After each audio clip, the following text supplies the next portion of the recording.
I think we can probably get started. So thanks everyone for joining today. As you know, the topic today is PM training, mentoring, kind of in general, what the best ways for helping grow and support people who are in the PM role or moving into the PM role for the first time. I think there's probably going to be a lot of overlap with general kind of employee growth and support, but I think the PM role in particular is kind of unique because there's a lot of soft skills involved or required, like the communication, the organization, time management, things like that, which can be kind of, I don't know, at least to me, seem a little harder to teach and learn versus some of the technical, more like concrete information that's kind of like the core for all of us. So I think this will be a great conversation today. Kind of came up as a tangential conversation from one of the PM roundtables last year. And it was something I was thinking I wanted to hear more about, talk more about, and especially at SOM where I work, we've been talking more and more about how do we help mentor and foster more learning internally, and especially in light of the hybrid work environment too. That's become more challenging over the last few years. So I kind of started out asking around a lot what other firms had formalized and organized. And initially, kind of the initial round of responses was, especially other smaller firms really didn't have anything set up, but a lot of people were like, oh, but I wish we did, or I wish there was something for me when I was starting out as a PM. So kind of indicator to me that I was on the right track there. This was going to be an interesting topic for people. And luckily, one of my coworkers had recommended reaching out to Allison and Jen, two engineers actually, because sometimes the engineers have it together a little better than the architects, and this is true in this case. So luckily, I got in touch with them. So Allison is from Gale Associates. She's president there and director of the structural engineering group, and she's an active member of their Attract, Retain, Grow strategic planning group. And Jen is at Niche, and she oversees the daily operations and growth of the resilience planning and design team and is part of their board of directors. And then Laura was actually part of the PM roundtable last year where this topic had come up, and she had some really interesting comments and thoughts, and I had her in the back of my mind from then that would love to hear more from her, especially on this topic. So I reached out to her, and she's director of project implementation at PCA. So she plays an important part in the development and maintenance of PCA's culture, including mentoring, facilitating growth of new employees and long-term staff. So I'm excited for these ladies to be part of the conversation today. So we're going to start out with them kind of telling you just a little bit about their firms and what they have set up and organized, formalized there, to kind of kick off the conversation. And I at least found it helpful to learn from them what they have set up for my own reference. So I thought others would as well. And then we will go into some questions that I have set up and kind of open conversation. I think one of the great things about these roundtables is hearing from everyone, and kind of that information knowledge sharing. So with that, I'll hand it over to Allison, and I will pull up their slides. Thank you, Rosalind. I'm Allison O'Neill. I'm a structural engineer at Gale Associates, and I'm still in charge of the structural engineering group here, as well as my role as president.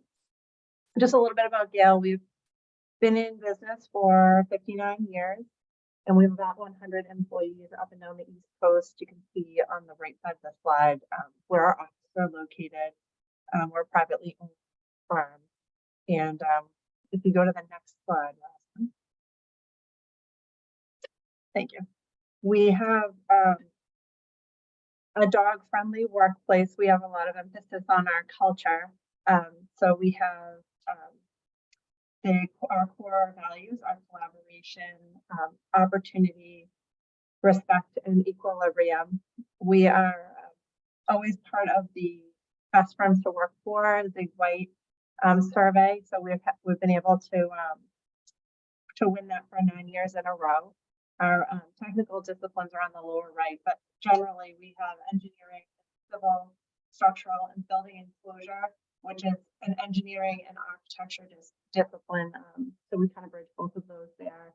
We do athletic facility design, and we have landscape architecture that supports our civil projects. We also do drone evaluations of buildings, that kind of thing. Go to the next slide. But when Roslyn was, hard to hear. Oh, thank you, Keely. So on the training and mentoring side of the business, we have several different ways. Is that better, Roslyn? Can you tell me? Yes. Better? Yes. Thank you. Face is so big on the screen. I was trying to be so much, but and our training and mentoring, we do on the job training. We do a little bit informal on the job training. Like Roslyn was saying, it's sort of like an organic thing, and each manager is kind of in charge of doing that with the PMs.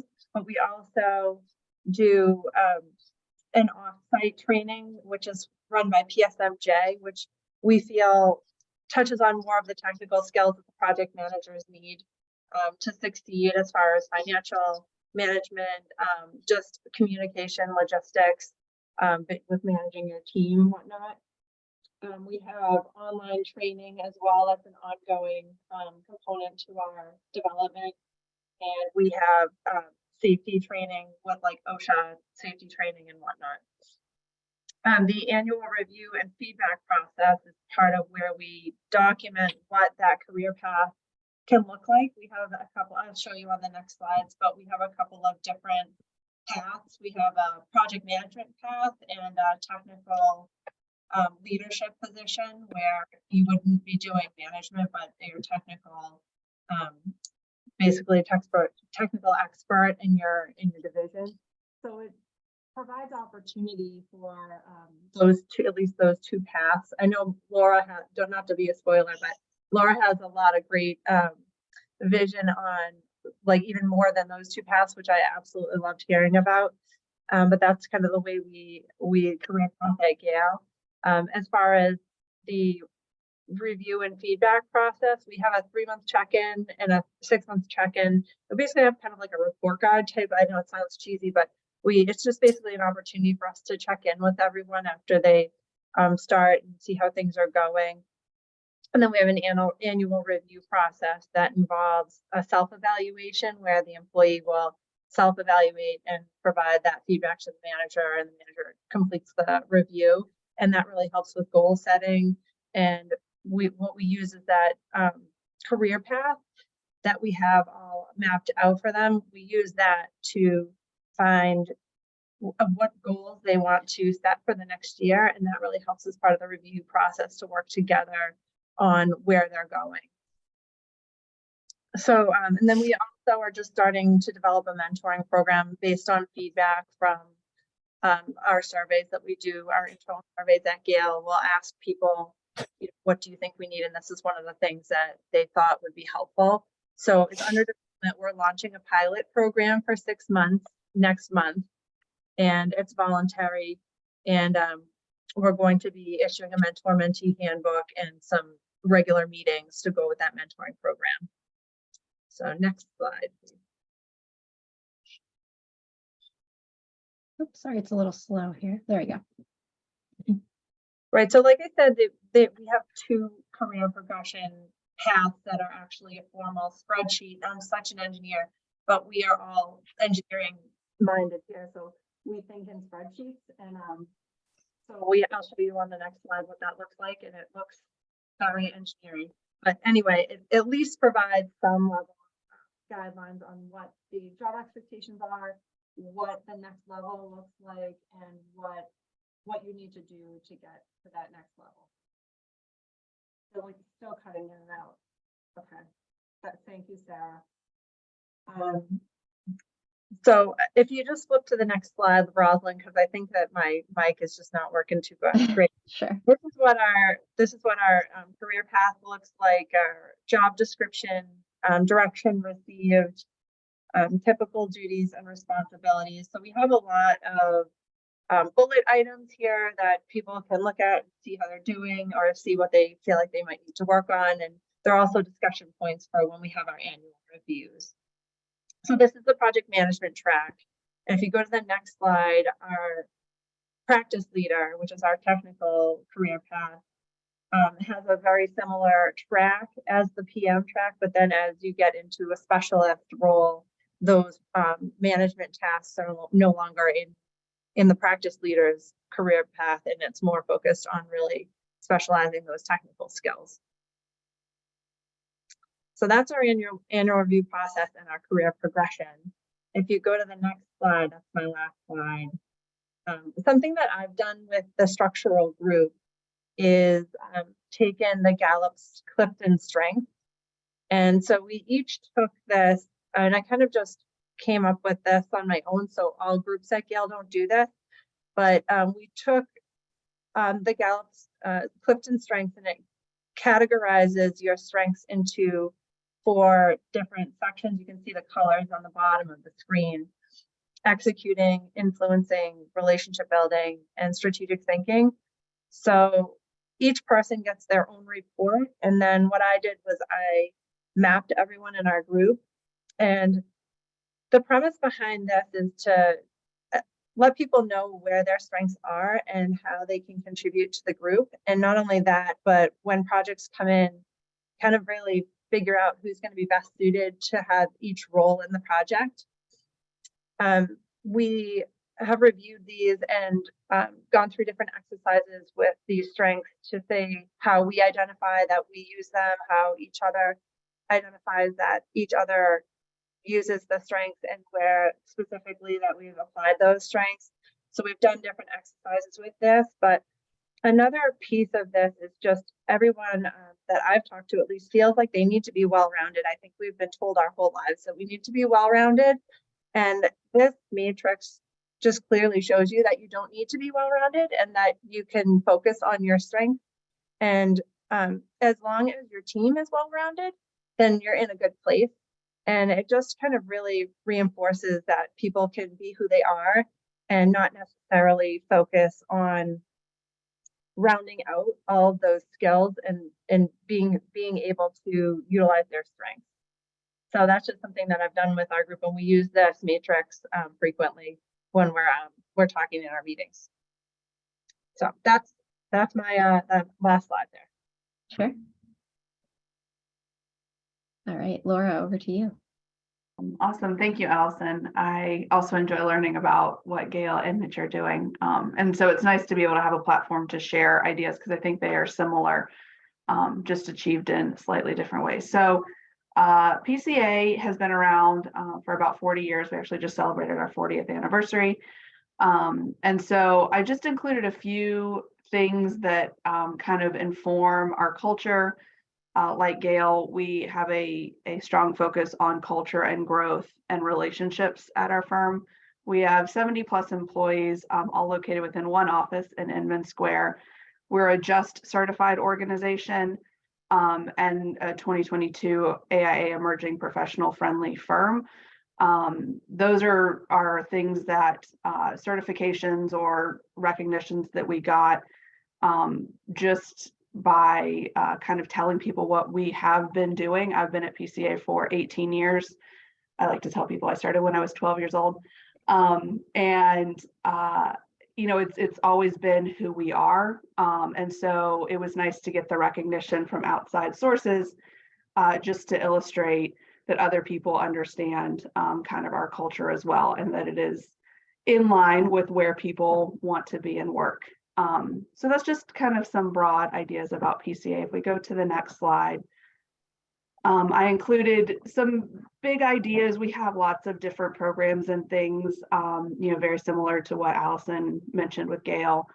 But we do have a very strong mentoring program that has been around since I've been at PCA, so longer than 18 years. And it has evolved over the years. When I started, we were 24 people. And then we've, you know, grown over the years to 70, but we try to keep the same close personal contact with each other that we had at a smaller firm. Definitely more of a challenge when you're larger, but still just as important, if not more. So the mentoring program, everyone gets a mentor, from somebody who's right out of school to the president of our company. We have quarterly conversations at a minimum. meaning you're talking formally with your mentor every 4 times a year. We encourage more conversations, but at least that's the standard. And then we have every 6 months, we have feedback. We call it feed forward in an effort to look forward and not back. The idea is that it is constructive and it is a moment. All 4 conversations are moments to set goals. Every 6 months is a moment to align and make sure that you're doing the work to meet your own goals. And that all plays into what we call a goal-based work plan, which has many different forms depending on how your brain works. It can be a spreadsheet, it can be a Word doc, it can be a pretty picture, whatever it is, just to write down the goals that you and your mentor have discussed so that everyone has alignment on what those goals are. And I like the pretty picture idea so that it's something that you put up at your desk and you look at it every day. And it's just something that continually reminds you, oh, right, that's what I said my goal was, and I'm going to work to achieve it. And also having those quarterly conversations ensures that there's alignment between your goals and the firm so that the firm can give you the opportunities that you need to grow. As Allison had mentioned, we do paths, not levels. We used to have levels. This all generated from a need to give people a clear understanding of how to grow and the skills that are expected as you move through your career. So it started as levels. We actually mimicked the AIA. They had a document that we found years ago about the different levels. We had 6 different levels. And then as we grew, we found that life is not linear and everyone does not grow in the same way, nor should they. And nor does a firm need everyone to grow in the same way. So that's where we went to the paths concept, which is the image that you see on your right, where we recognized that there are different needs on every single project and everyone has different strengths. And what a strong project team really looks like is people playing into their strengths and what they're passionate about and working together as a team. And most importantly, having clarity on those strengths and passions and identifying the areas in which you want to grow. So the image on the right is just a quick snapshot of a much longer Word document, depending on how you like to view things. But this image is kind of starting from day one, if you stayed at PCA for the rest of your life, what your career path could look like. So if we go to the next slide, it starts with your core abilities, identifying that there are foundational experiences that everyone needs in order to do their job. And so we have the only component of it that is somewhat like a level. Everyone moves through the core 1, core 2, core 3 realms, getting different experiences on jobs, so that by the time you get to what we call a senior team member, you have had exposure to all different kinds of tasks. And this is also playing into the project management. When we were at the levels idea, it was as if the only way to excel was to be a project manager. That was the highest level you could achieve. And honestly, that's not necessarily the most successful way to run. We found not the most successful way to run a project. There are teams that have a senior project architect who has the most experience on the job, who really understands the technical components of it, who has the client relationship, but is focused on how the building comes together, not how the billings work and the overall schedule and making sure people are doing the right things. And so you need a team, a partnership between project architects. And if you go to the next slide, the idea is that there are 3 components to team leadership. You have the technical leadership, which is the project architect or the interior designer. And then you have the big picture leadership, which is the project manager. And then you have the design lead, which is internal and external leadership. And we find that the design lead is the person who is carrying the thoughts from concept all the way through documentation. So ensuring that all of the conversations that we had during permitting with the municipalities or the communities or the clients, all the decisions that we made in that conceptual design phase get translated all the way through documentation, so that when you're getting down to the details, the full team understands why the model, the rendering looks the way it looks, and what decisions we need to make in terms of detailing. The success of it is that these 3 people, assuming it's 3 individual people, you can also have 2 people playing multiple roles depending on the size and complexity of the project. But the idea is that it is an equal partnership and that everyone has their specific role and responsibility on that job. But that does not mean that because you are the project manager, you are doing only project management things and you are the quote unquote team lead. It is project specific. That also requires clarity and communication at the beginning of the job. We also have weekly meetings with the quote unquote leadership of the team. So the project manager, the project architect, the design lead, the principal, myself as the director of project implementation, I sit in on a number of different jobs so that there's a common link between project management and, hopefully can connect the dots among multiple projects. So, we'll sit down each week, 30 minutes to an hour, and just talk about how things are going.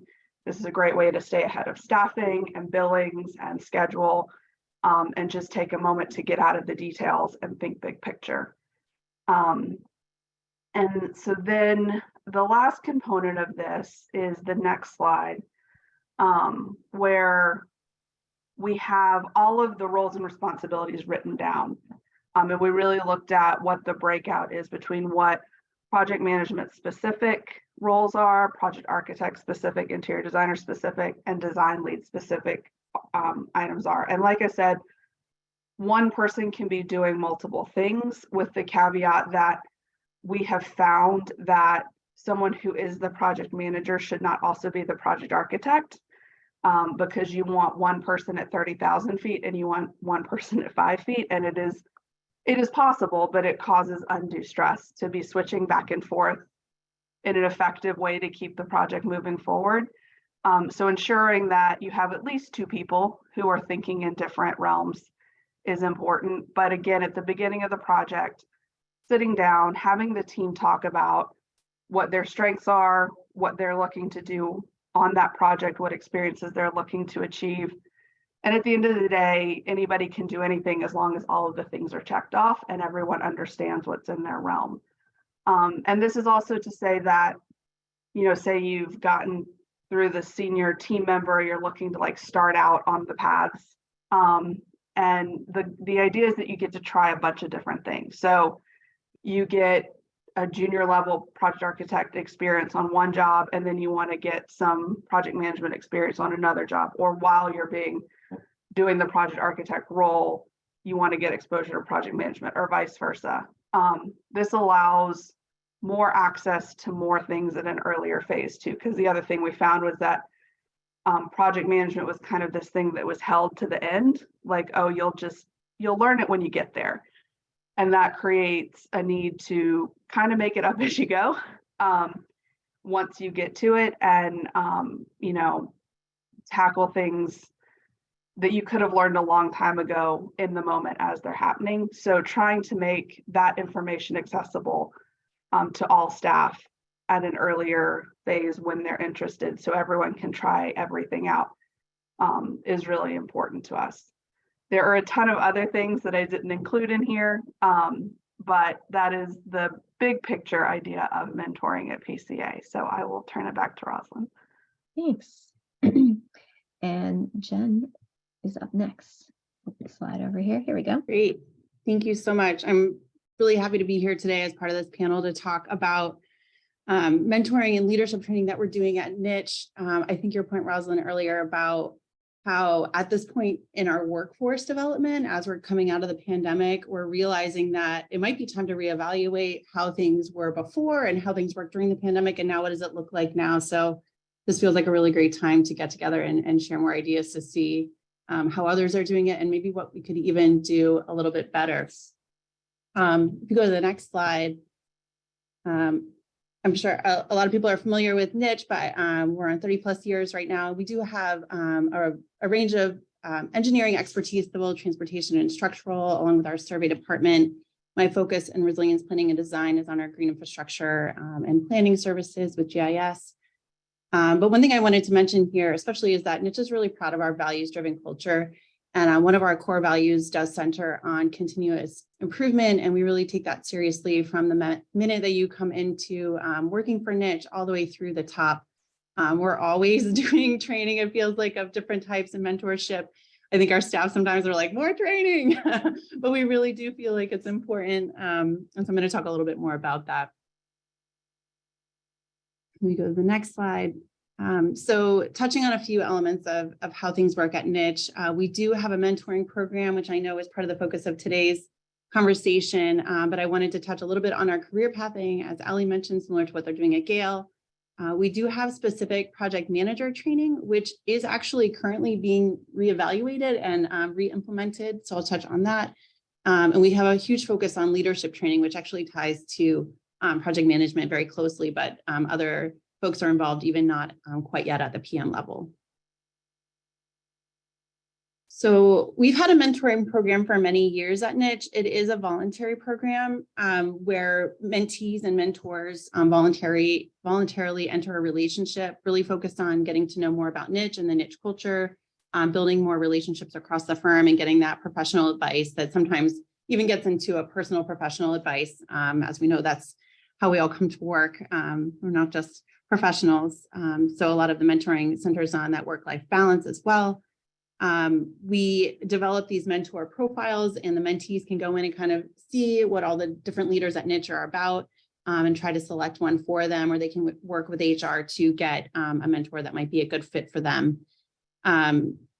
This program, like I said, is very voluntary. So your first meeting is on niche, but then the timing and frequency of meetings after that are kind of at the discretion of the mentor and mentee. So there isn't really a set cadence, I guess, to the relationship. So learning from Laura, how they kind of all have that, it's a little bit different at niche in terms of how that has worked in the past. But I think during the pandemic, that was really a challenge because everyone was working from home, and you really had to be intentional about cultivating that mentor relationship. So we had some challenges there just with involvement in the formal program.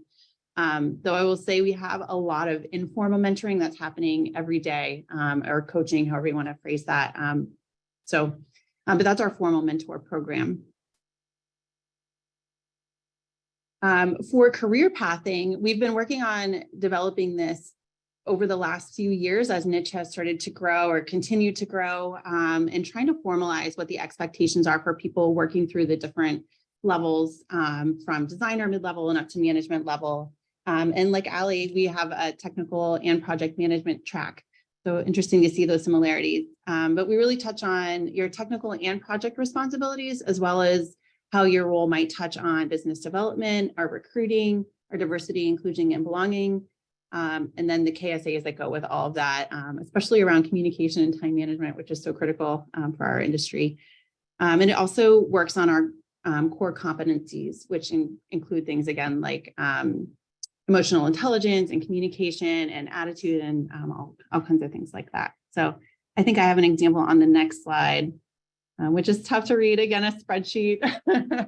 I guess we're all engineers. We can't help it. Yeah, and you're within a group that probably loves spreadsheets. So I think, yeah, you're in good company. So the spreadsheet is significantly longer than this, but I wanted to give you a snippet of how you can see kind of across the top. You can see that progression from project designer all the way up to executive project manager with 20 years or more of experience, and then working through kind of the expectations of that. And so we are able to use this at our mid-year and year-end reviews, and kind of showing people where they stand and how they can really see those next levels and start to work towards that. So it's been really valuable and something that we continue to develop and refine. Especially on my team, we aren't just engineers, we have multidisciplinary. So it's been helpful to show, like, even if you're not an engineer, maybe you're a planner, maybe you have a landscape background, like how that might tie to the career path expectations. And you can still picture yourself moving forward at niche. On the next slide, we get into the project manager. So Before you even become a project manager at Niche, you're already working very closely with the PM of whatever projects that you might be working on, and getting that exposure to things like proposal development or business development, maintaining those client relationships. What does the budget look like? How do we stay on budget? So all those elements of being a project manager. And we do have a project manager manual, which this is a graphic from, that you can also use and get familiar with before, but you really dive into those details once you become a project manager. It's a 40-page document. I was revisiting it in preparation for our conversation today. And that can be a lot to take a bite out of and work through as you're entering this new role. So one thing we're working on right now actually is to develop a series of internal training sessions that touch on each of the topics that you see going around this wheel here. So kind of having more of that hand-in-hand conversation, a deeper dive into whether it's marketing and business development or contracts or billings and collections, having those conversations, things like that. We also have quarterly PM financial meetings with our director of finance and all the PMs across the company. Those meetings are focused on things like risk management and getting training around that, and also just a review of the financial statements so that we're all well versed in that financial literacy. And Niche has open book financials so that we all are kind of aware of what's going on, which I think does help understanding your role as a project manager and the projects that you're managing, as well as how that fits into the overall business model. We also have templates and on-the-job training that happen as you're becoming a project manager. You can use those templates to start things off, but then working hand in hand to get that project-specific guidance on how to apply those templates. And as Ali mentioned, we also use PSMJ for some external training in the project management realm. So we go to the next slide. I did want to touch on our leadership training as well. It's something that we've really put a lot of work into over the last, I would say 5 to 10 years. And we are supported by both this internal leadership program, which I'm going to talk about, as well as some external leadership training. Our internal program is called this leadership competency training. Again, you're partnered with an internal coach that you select, and that begins a partnership where you're really working to develop skills that are necessary to help lead the company. And we really view leaders as people across all skill levels or duration of working at the company. Even our project designers can lead certain initiatives. So we really try to start that mindset early on. And tie that back into how it touches on our core values and core competencies. So that program is pretty interesting because you go through this assessment and you set up a tool, a spreadsheet tool, where you identify the gaps in your leadership style. You know, maybe you're risk averse, or maybe you have a tough time having courageous conversations, and then you work with your coach to really try to fill those gaps. And then there's a little bit of training in that, and then you continue to have those conversations. So that's been pretty successful and something that we've been working to evolve as more and more people on our team go through that. We also send a lot of folks to the ACEC leadership development programs, which start with our younger professionals going to the Genesis program all the way up through Emerging Leaders, Odyssey, and then Pathways for our senior team. And we employ FMI and Legacy Center for some external consultants for additional leadership training. So like I mentioned, no shortage of training. But it's really important to who we are. So is that my last one? I can't remember. So, yep. I think that's it. All right, great. I'll turn it back over to you, Rosalind. Great. All right. Well, I even though I've talked to you all before, this is great. Like kind of hearing everything from you again and like in an organized manner with the visuals and everything. So thank you guys. I know, at least for me, I think it's really helpful to hear what other companies and firms are doing. Gives us some ideas, and we don't need to all reinvent the wheel every time, right? So I guess first off, and we have pretty good attendance here. So I'm curious if anyone else has anything they want to share right out of the gate, something at their firm that they think has been working well, is worth sharing, or somewhere else they've worked in the past that they thought was great. Give everyone a chance to kind of jump in here before I go into some follow-up questions. All right. Okay, maybe I'll jump into some follow-up questions. So I know at the top I kind of mentioned how things have changed as we've shifted into, many of us, hybrid work environments, and losing that face-to-face, like in office experience. There isn't the same, like overhearing things going on in the background, and that kind of like background learning that happens, or kind of like impromptu mentorship or coaching that happens. So I'm curious, panelists, if there's anything in particular you guys feel like you've done to kind of help combat that. I know I'll just give an example. At SOM, one of my coworkers has started doing kind of like office hours, like designated office hours, where she has like a Teams meeting for our project team once or twice a week for an hour, where anyone's just welcome to like drop in and ask her questions. She's like a more senior team member. And we've definitely been using it. Like, things come up and I'm like, oh, let's just jump on Amy's office hours in 15 minutes and ask her then. Like, so that's been kind of like a good strategy, I think. I don't know if you guys have anything else you think is good, worth sharing. Yeah, I mean, I'll jump in. We have a number of different things done by a number of different people. I think mentoring, what people need and how people mentor, is all based on different personalities. And so one thing isn't going to work for all. But some of the things that we were doing, someone in my office was doing this long before the pandemic, was, making sure that there were every morning 15-minute check-ins. And this helped because I think, even when we were all in the office, we weren't all in the office. We were spread out at different meetings doing different things. And so having that daily check-in, he would ask team members to talk about the high and the low, celebrating wins, but then also just talking about one thing that they're struggling with, so that, the group could help crowdsource ideas and make sure that you're working on that team collaboration idea. That has proved very effective even in the pandemic, and now that we're hybrid, where we're in the office 2 days a week, but working from home 3 days a week.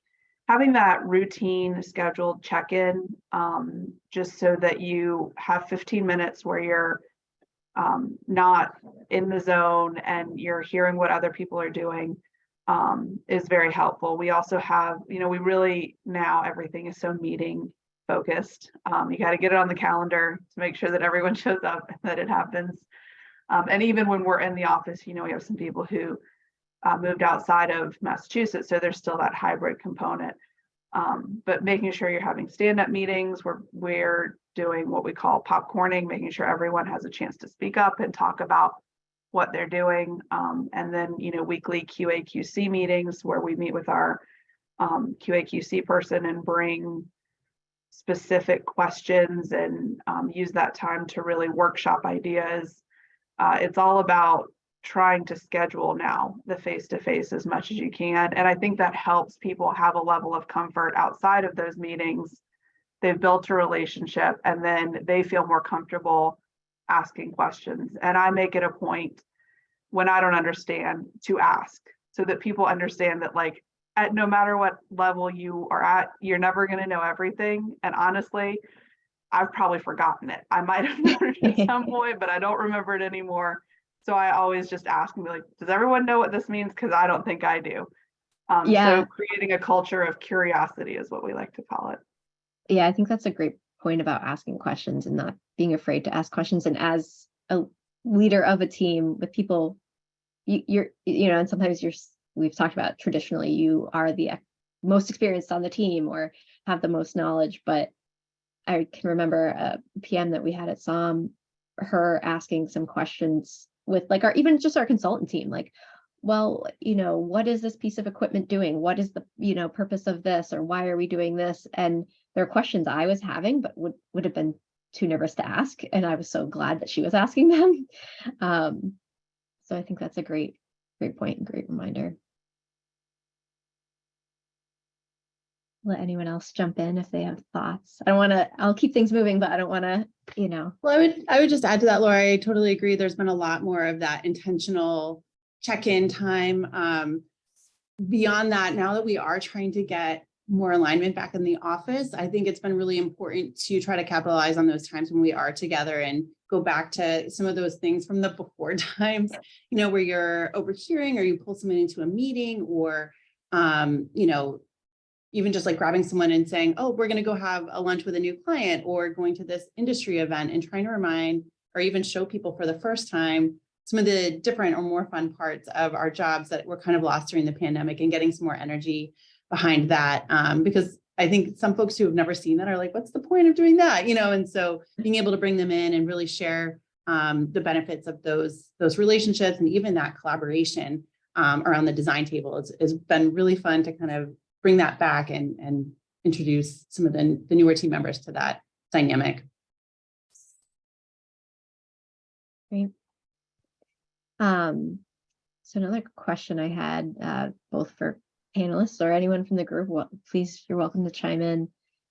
Question that comes up for me often is, for someone who wants to grow into the PM role, or if you're going to have kind of like an assistant PM on a project, what are your go-to tasks to assign to them or delegate to them? What's like either a good introduction to project management, and or, I don't know, I always struggle with what's a good thing, like a nugget thing I can hand off that they can kind of own or like learn to do, that also is then kind of like off my plate too, like it's some transfer of ownership, right?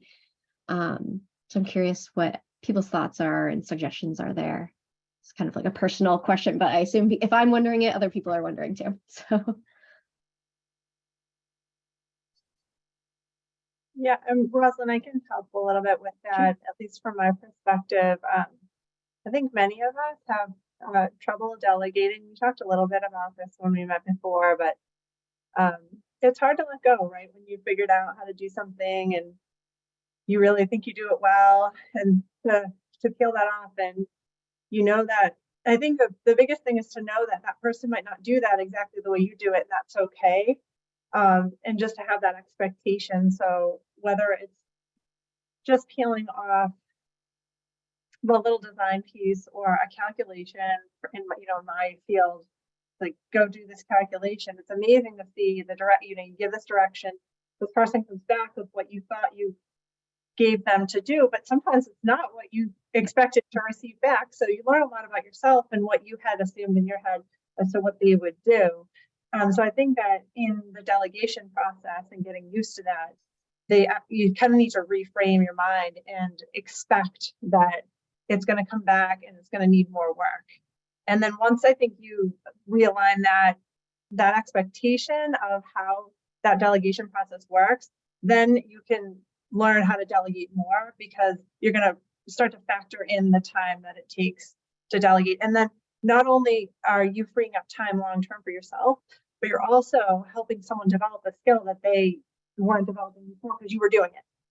So it's definitely time consuming, and it's something I think we all have struggled with, or maybe are actively struggling with, but it's just huge what you see when you're able to kind of just readjust those expectations and go with it. yeah, it's interesting. I've heard someone once told me, and I'm not going to remember the exact percentages, but it's like you've got to assume when something comes back to you, it still needs like the first time it needs another 50% of work, right? And then the next time might be like, okay, another like 10%. And then the last time you're like, okay, we got it. Like, and it's ready to share out, like if it's something that needs to go to the client or consultant or something, for example. Yeah, I know for me, like still learning that metric and like building out that time into the process. So I've actually learned quite a bit over the years when I've given tasks and they come back and someone's done something a certain way that's actually so much better than the way I was doing it before. So like when I give tasks, I try to give like, this is the end result I want. And then they'll come back and I'll say, oh my gosh, that's so much better than what I was doing before. Thank you so much for, so yeah, the freedom too, to yeah, that out. yeah. So it's interesting. I was just gonna say that, I think a lot about project management, there isn't, there are standards, but there's no rule book, like, how to put a detail together. There are codes and regulatory bodies that tell you what a building should, how a building should perform. But there is less so about how you should be running a project and how you should make sure that everyone feels like they're on the same page and everyone understands the same thing. And so I think what I've found is I actually don't think I know a lot. And, you know, I haven't been doing this for that long. So if you talk about the why of like, why are we doing this and what is the end result, like you were saying, Allison, everyone has different thoughts and different ideas, and I like to say everyone's brain works differently. So the way my spreadsheet works and looks isn't going to be the way your brain wants your spreadsheet to work and look, but we can learn from each other and we can grow. And as long as there's like a baseline standard, it's actually really important that people do things their own way. And, you know, we find that the slight introduction into project management is bringing the team along in terms of billings and staffing, and, you know, making people understand that the time they spend equates to money billed, and that typically a project has a specific amount of money that you told the client you're going to spend. And that's really the baseline. Once people understand that, and they understand that 8 hours is different than 12 hours for a task, and, you know, they have control over that and they are a part of that exercise, I think that's a great way to get people in the mindset of how you manage a project, understanding everyone's individual parts. And then, you know, it expands as you understand that better. But we found that that's a great way to have the team feel responsibility and have some understanding of our burn rates every month. And then, you know, if that's something that interests them, then we're like, okay, well, let me tell you some more about project management. Yeah, it's funny. I kind of gave our project team like a bit of a peek behind the curtain of like a spreadsheet I had done to project out our staffing. And you could see like some people just glaze over, like, oh, this is not my. I was like, okay, this is a good indicator. Like, I guess. To your point, Laura, I was just going to add that one thing that I like to delegate as a first pass is having someone develop the scope and budget for a job initially. Really thinking through the task, because they know, right? They're the ones actually performing a lot of that work. So they understand the steps that go into that. And then having them work through the spreadsheet of like, okay, at which level, how much is the level of effort per person and how much money does that, you know, equate to in the overall budget. And that's been pretty interesting to see them work through that. And then it's kind of that aha moment, you know, you see kind of that monthly invoice. I review the invoices with them as well and kind of show them how we're tracking along. And, you know, there's always that moment where they had a gut, you know, reaction that something was going sideways or, you know, and then they see it reflected. And I think those are really important to happen as you're leading into a PM role. And especially, you know, once you take over that as well. But the other thing I'll say is, I think we learn so much about what our team is capable of when we're on vacation, because you see, like you can leave and they can do a lot more. They can handle a lot of that client interaction or helping that team along. And so I've learned a lot from that as well. That is a good point. And taking that as a catapult, right? You don't have to take it all back. If they've shown that they can take over certain aspects, keep it going. That's so true. It's so true. I will also say, I feel like, speaking from personal experience, maternity leave is also a good like point for that sometimes.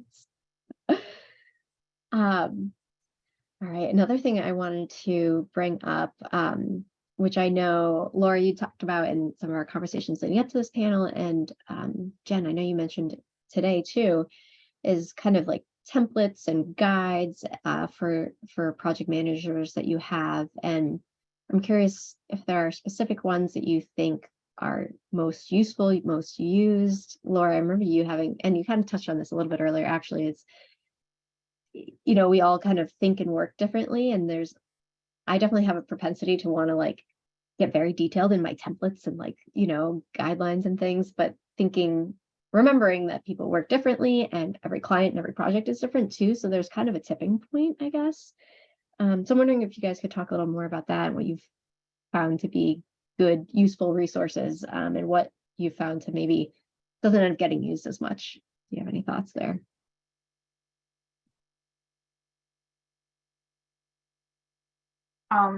Yeah, so we do have templates, and They do not get used as much as Yeah. we would. So we talk about this constantly. Are we going to create another document that lives on the server?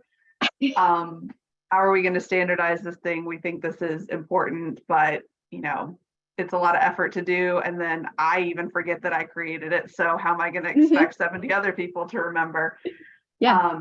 So, I think that there are baselines for what a project manager must do. You must manage the fee. You must stay on top of the schedule. You must have clear communication with your consultants and your clients.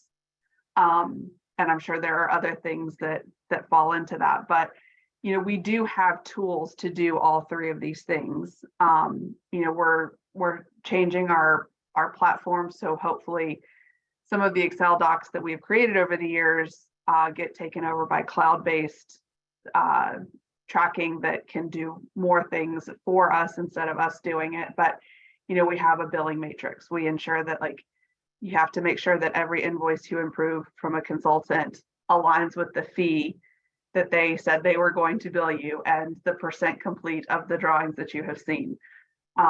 You must have some kind of schedule, whether that's a very thorough Excel doc that some of our project managers use, but makes my mind go fuzzy every time I look at it because I'm like, that's just way too much detail. Or it's a more broad Excel doc, or it's a hand-drawn thing that you put, whatever it is, you have to manage the schedule. We do have some tools, but you figure out how you want to do it. And then you have to communicate with your client and your consultants consistently. And so that, I think we are more restrictive on, you need to fill out status reports. We need to have that in the project record. We need to make sure that decisions are being documented. And we have other tools like Teams, OneNote that we use for communication amongst team members. But I think the main thing is you set that baseline. These are the things you have to do, how you do them, as long as you do them, and it works for you and your team and your client, go forth and do however you choose. And I think this role of Director of Project Implementation is relatively new. And that is one of my goals, is to understand how different people are doing different things and make sure that that baseline is being met among all projects, but not dictating how people do their work, because they know how to do their work the best way. So good points. Jen, I know you touched on having some, I know you mentioned the PM manual and some templates that you guys have. I'm curious, what's your takeaway? Well, Laura's comment about things sitting on the server, I think Yeah, true. We'd spent a lot of time developing the project manager manual. But then recognizing that when you're in that day-to-day workflow, it's hard to kind of go back and use that as a resource. And it really does set the expectations as to what the minimums are that need to be done, and making sure you're following our QA/QC policy and getting back to your clients in a timely manner. And, but the how is where that on-the-job day-to-day training really happens, that informal coaching, I think. That said, we did recognize that, especially as you're moving into a role, having more formal training around those expectations is important. So you enter it with the baseline in mind. So we are going to be developing the trainings based around the manual, and those will be recorded. So I think that's kind of nice too. Now that you can record everything on Teams, they go into a library on the server where you can kind of revisit that. So as you enter a different type of situation in your project management career, then you can kind of go back and refer to that. So I think it is very much a balance of, these manuals and templates and things with, just being able to do it in your own way and react to different situations that you encounter. right. And I know we're kind of getting close on time, but I wanted to touch on your experience with external trainings. I know Allison and Jen, you both mentioned that you guys have done some with PSM and PSMJ, I think, and other things. And I guess, how do you guys decide what you're going to do internally versus externally, and how you decide it's worth doing that external training versus investing the time to develop your own internal?